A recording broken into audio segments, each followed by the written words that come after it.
morning, friends. DYBCom semester 6 આપણે પરિવર્તનશીલ અંદાજપત્ર ભણી ગયા હતા. ભાઈ મસ્ત દાખલો છે.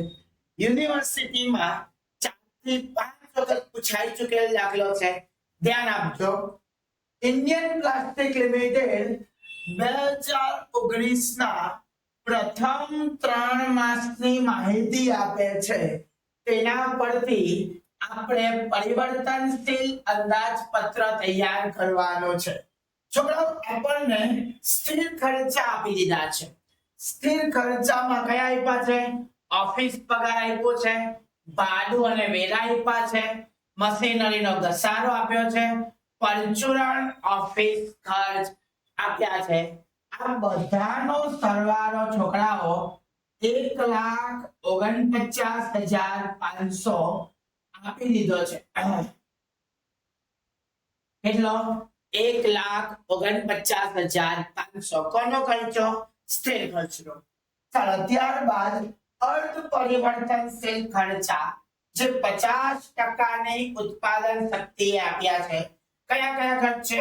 તો મશીનરીનો નિભાવ ખર્ચ છે, પરોક્ષ મજૂરી છે, સેલ્સમેનનો પગાર તથા ખર્ચ છે અને છોકરાઓ પરચુરણ ખર્ચા પણ આપી દીધા છે. ચાલો ત્યારબાદ આગળ જોવા તો શું કીધું છે? પરિવર્તનશીલ ખર્ચ એ 50% ની ઉત્પાદન શક્તિ. સર પરિવર્તનશીલ એટલે તો ચલિત. કેવા ખર્ચા? ચલિત ખર્ચા. ચાલો તો માલ સામગ્રી આપ્યા છે, મજૂરી આપી છે અને સેલ્સમેન નું કમિશન પણ આપી છે. તો આ કયા ખર્ચા હતા છોકરાઓ? ચલિત ખર્ચા. હવે વધારાની માહિતી ધ્યાન આપજો.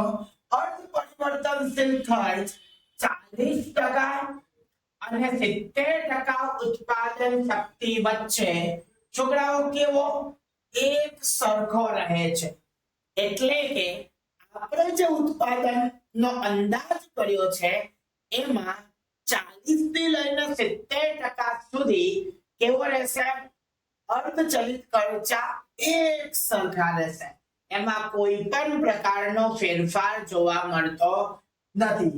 ચાલો ત્યારબાદ 70% અને 85% ઉત્પાદન શક્તિ વચ્ચે ઉપર જણાવેલ આંકડાઓના કેટલા ટકા? 10% જેટલો વધારો થાય છે. મતલબ કે આપણે જે 40 થી 70% વચ્ચે આપણે અર્ધચલિત ખર્ચમાં જે ખર્ચ કર્યો હતો એ જો આપણે એ વધારીને 85% સુધી લઈ જવું હોય તો અગાઉ જે ખર્ચ કર્યો હતો એમાં કેટલો? લગભગ 10% જેટલો વધારો જોવા મળશે. 85 અને 100% ઉત્પાદન શક્તિ વચ્ચે ઉપર જણાવેલ આંકડાઓના કેટલા ટકા? 15% જેટલો વધારો થશે. એટલે જો આપણે ઉત્પાદન 85% લઈને જો 100% સુધી વધારવું હોય તો અગાઉ જે આપણે ખર્ચ કર્યો હતો એમાં લગભગ કેટલા ટકા? 15% જેટલો વધારો અંદાજવામાં આવ્યો છે. ખર્ચા ગમે તે ઉત્પાદન શક્તિ વચ્ચે કેવો રહેશે? એક સરખા. સ્થિર ખર્ચ ઓલવેઝ સ્થિર જ હોય. એમાં કોઈ પણ વધારો ઘટાડો ક્યારે પણ જોવા મળતો નથી. વેચાણ 60% ઉત્પાદન શક્તિએ આપણને કેટલો આપ્યો છે? 5,10,000. 80% ઉત્પાદન શક્તિએ કેટલો આપ્યો છે? 6,80,000 અને છોકરાઓ 100% ઉત્પાદન શક્તિએ કેટલા આપ્યા છે? 8,50,000 રૂપિયા અંદાજવામાં આવ્યો છે. તો આ હતું આપણને દાખલાની માહિતી. આના પરથી આપણે તૈયાર કરવાનું છે પરિવર્તનશીલ અંદાજપત્ર. યુનિવર્સિટીમાં લગભગ 4 વખત આ દાખલો પૂછાઈ ચૂક્યો છે. ધ્યાન આપો. દાખલાની શરૂઆત અત્યાર સુધી આપણે જેટલા પણ દાખલા ભણ્યા એમાં રકમ અને એકમ દીઠ આપણે શોધવાનું હતું. કેમ કે આપણને એકમો દાખલામાં આપી દીધા. આ દાખલામાં આપણને કશે પણ એકમો જોવા મળતા નથી. એટલે આપણે એકમ દીઠનું ખાનું બનાવવાનું નથી. તો આપણે શરૂઆત કરીશું પરિવર્તનશીલ ખર્ચ એટલે ચલિત ખર્ચથી. તો અહીંયા આપણે ગણતરી કરવાની છે. આપણે કયા કયા પત્રક બનાવવાના છે? 50% નું તો આપ્યું છે, 60%, 80% અને 100%. તો હું બાજુમાં જ લખી દઉં છું એટલે આપણે બહુ મહેનત કરવાની જરૂર પડે નહીં. ધ્યાન આપો. હવે ગણતરી જોવા આપણે જો માલ સામાનની વાત કરીએ, કોની વાત કરીએ? માલ સામગ્રી. ચાલો અંદર લખીએ તમને બરાબર દેખાય. ચાલો, માલ સામગ્રી 50% ઉત્પાદન શક્તિએ આપણને કેટલો આપ્યો હતો? 1,20,000. તો એના પરથી આપણે 60% નો શોધવાનો છે. તો આપણે શું કરશું?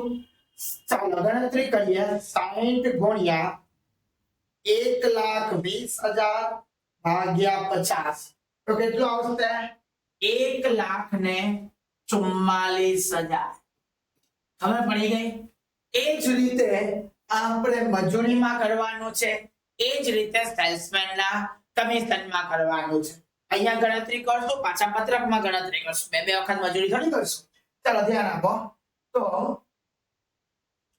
શ્રીમાન ઇન્ડિયન પ્લાસ્ટિક કંપની લિમિટેડ નું ના ચોપડે પરિવર્તનશીલ અંદાજપત્ર.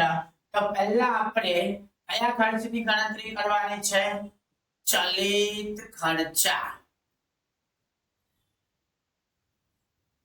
પહેલું હતું માલ સામગ્રી.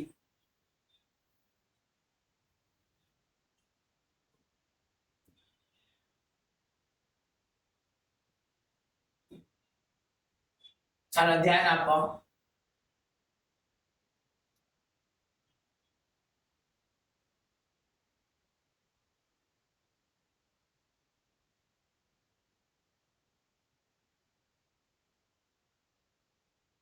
માલ સામગ્રી 50% આપણને આપ્યા હતા 1,20,000.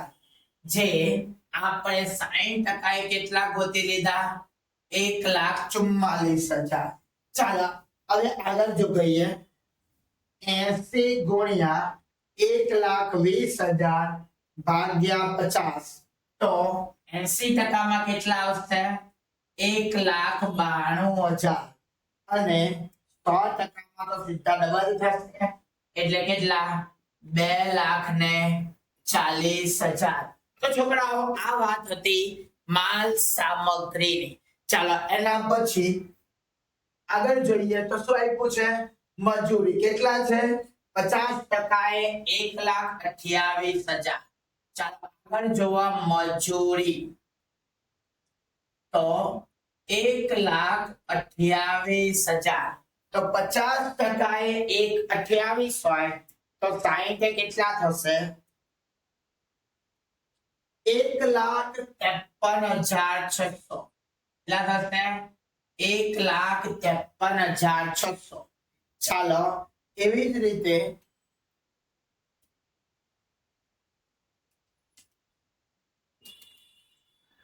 સોરી 1,28,000 ગુણ્યા 80 ભાગ્યા 50 તો કેટલા આવશે?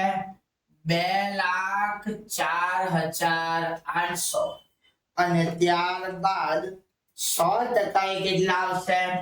2,56,000. ચાલો માલ સામાન અને મજૂરીની વાત પૂરી થઈ. કોઈને પણ કઈ પણ પ્રશ્ન ખરો? ચાલો સરસ સરસ સરસ. ચાલો માલ સામાન મજૂરી. હવે શું છે? સેલ્સમેન નું કમિશન કેટલું છે? 19,000 રૂપિયા. અહીંયા આપણે લખીશું સેલ્સમેન નું કમિશન કેટલું આપ્યું છે? 19,000 રૂપિયા. ચાલો તો 60 કેટલા થશે? 22,800. ચાલો 80 કેટલા થશે? 30,400. અને 100% એ થશે 38,000. ચાલો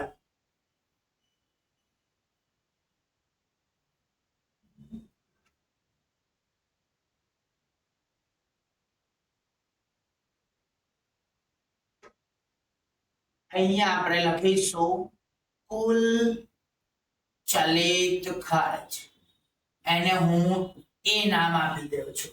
ચાલો સરવાળો કરીએ ફટાફટ. 1,20,000, 1,28,000 અને 19,000 એટલે 2,67,000. ચાલો 1,44,000, 1,53,600, 22,800 એટલે 3,20,400. ચાલો 1,92,000, 2,04,800, 30,400 તો સરવાળો આવશે 4,27,200. 2,40,000, 2,56,000 અને 38,000 તો 5,36,000 રૂપિયા આવશે. ચાલો આટલું ક્લિયર છે? કોઈને વાંધો ખરી? ફટાફટ મને કમેન્ટ બોક્સમાં જણાવો. ચલિત ખર્ચામાં કોઈને વાંધો ખરી? Very good, very good, very good. ચાલો હવે એના પછીનો ખર્ચ એટલે કે અર્ધ ચલિત ખર્ચ.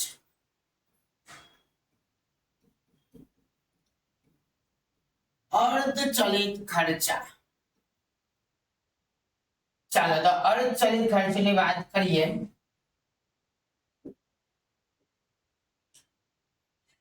મશીનરીનો નિભાવ ખર્ચ, પરોક્ષ મજૂરી. ચાલો પહેલા લખી નાખીએ કયા કયા ખર્ચા છે.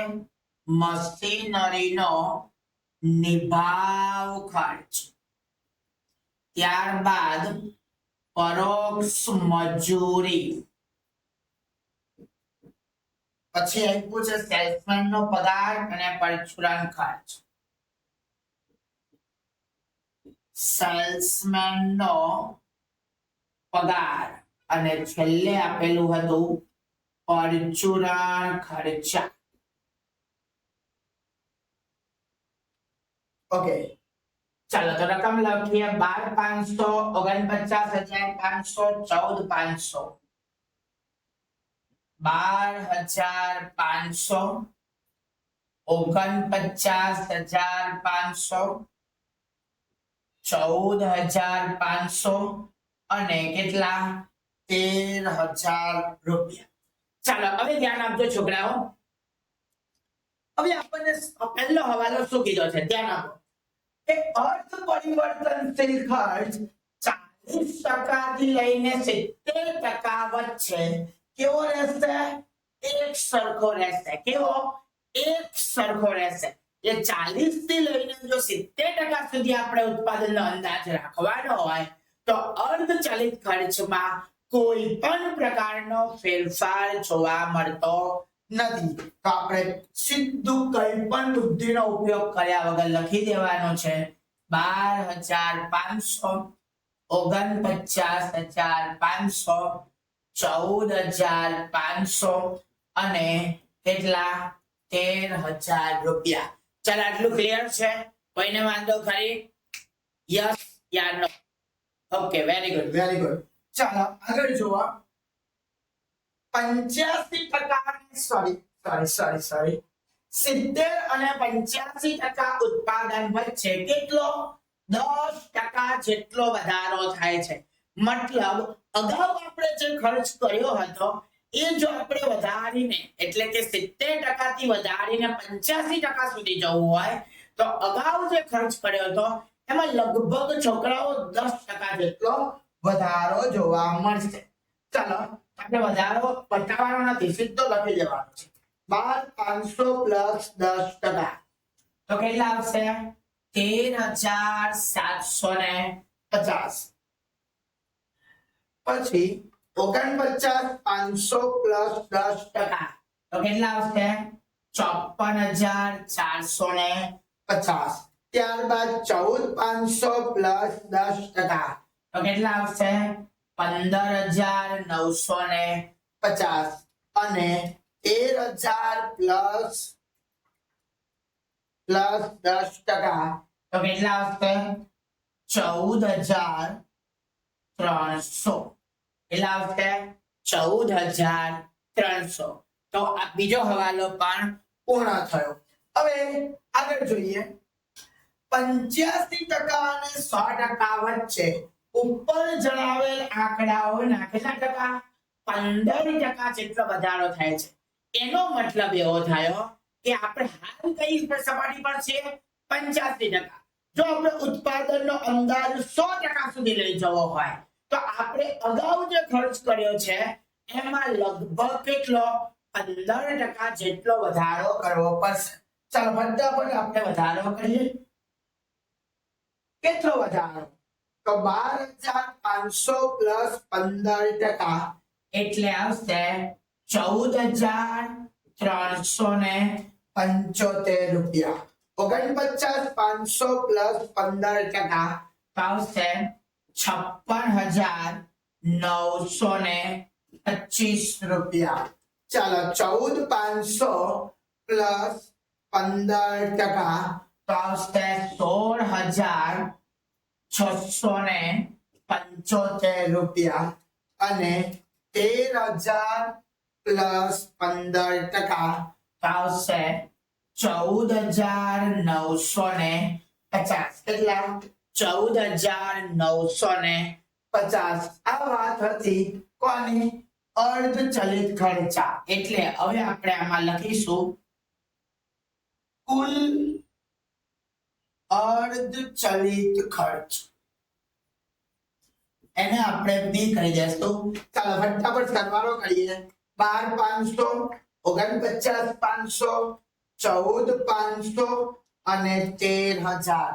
તો આનો સરવાળો આવશે કેટલો? 89,500.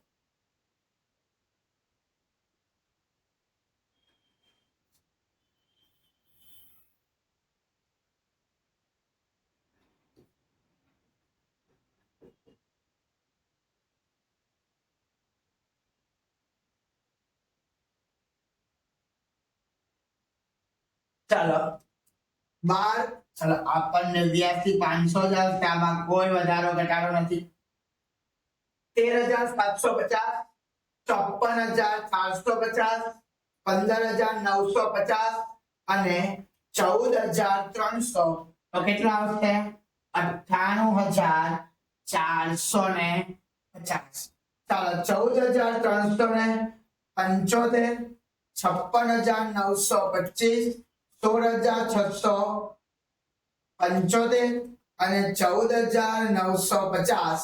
તો કેટલો સરવાળો આવશે? 1,02,925. 1,02,925 રૂપિયા અર્ધચલિત ખર્ચ આવશે. ચાલો એના પછી છેલ્લો ખર્ચ એટલે કયો ખર્ચ? સ્થિર ખર્ચ. સ્થિર ખર્ચાને આપણે છોકરાઓ સી કહીશું. અને એમાં કયા કયા ખર્ચા આપ્યા છે? ઓફિસ પગાર, ભાડું, વેરો, મશીનરીનો ઘસારો. ફટાફટ લખી દઈએ. ઓફિસ ખર્ચ,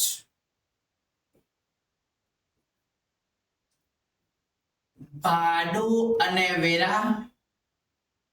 ત્યારબાદ કયા હતા? મશીનરીનો ઘસારો અને પરચુરણ ઓફિસ ખર્ચ.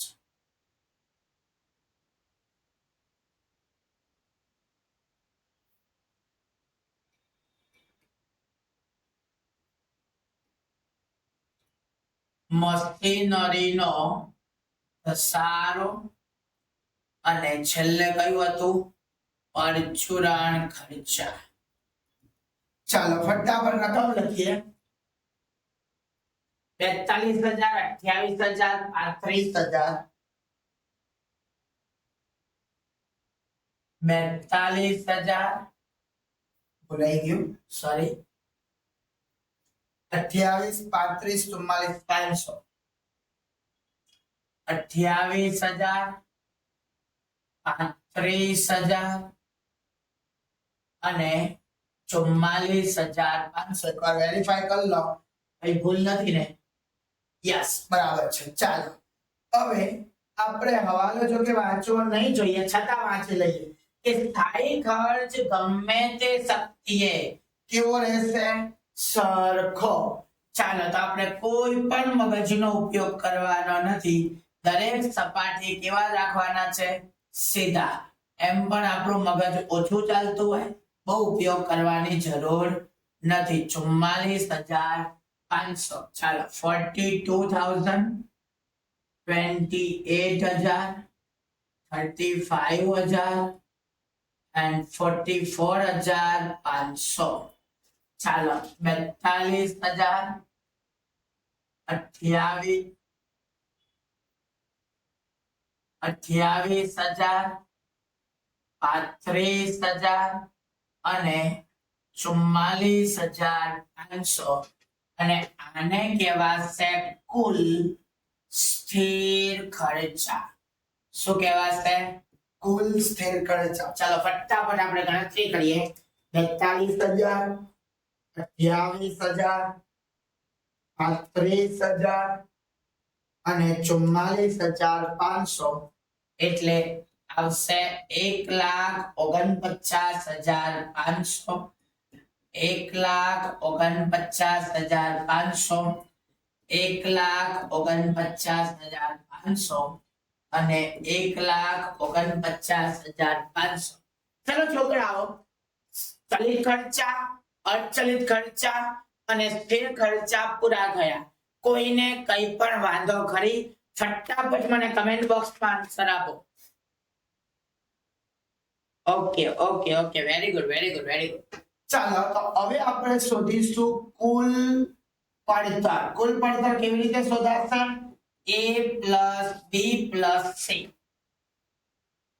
ચાલો તો આપણે એ કેટલા હતા? 2,67,089,500 અને 1,49,500 એટલે કુલ પડતર આવી ગઈ 5,06,000. એની અંદર પ્લસ નફો કરીશું, નફો અથવા ખોટ, એટલે તમને શું મળશે? વેચાણ. ચાલો ત્યારબાદ 60% ની વાત કરીએ તો 3,20,400, 89,500, 1,49,500 એટલે આવે 5,59,400. ચાલો ત્યારબાદ 4,27,200, 98,450 અને 1,49,500 એટલે સરવાળો આવશે 6,75,150 અને છેલ્લી કોલમ 5,34,000, 1,02,925 અને 1,49,500. ચાલો તો ટોટલ આવશે 7,86,425 રૂપિયા. તો આ છોકરાઓ તમારા માટે શું થઈ ગઈ?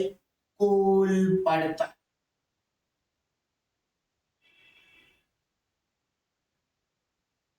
આ તમારા માટે થઈ ગઈ કુલ પડતર.